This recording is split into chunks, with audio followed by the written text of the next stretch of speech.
একটি মেয়ে একটা মাংসের ফ্যাক্টরিতে কাজ করত। তার কাজ ছিল মাংসগুলো সঠিক সাইজে কাটা।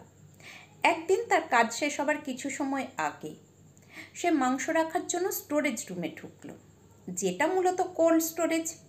হুট করে বাইরে থেকে দরজাটা লক হয়ে গেল। সে অনেক টানা হিজড়া করলো, কিছুতেই দরজাটা খুলতে পারছে না।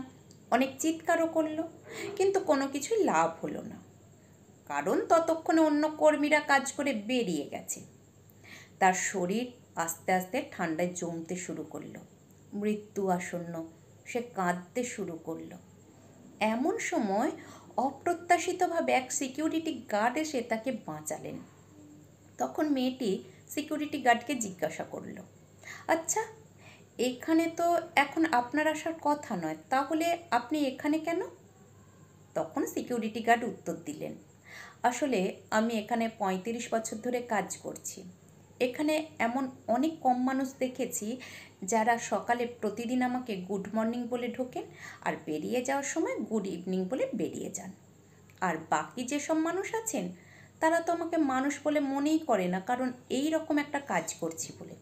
আমি দাঁড়িয়ে থাকলে তারা দেখতেই পায় না। আজকে আপনি মিষ্টি হাসি দিয়ে একটা গুড মর্নিং বলে এখানে ঢুকেছেন, কিন্তু বেরিয়ে যাওয়ার সময় তো আপনাকে দেখতে পেলাম না।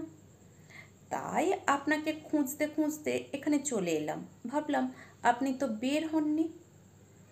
তখন মেয়েটি বলল, আসলে আমাদের জীবনটা খুব ছোট্ট। আমি সকলের সাথে ভালো ব্যবহার করার চেষ্টা করি,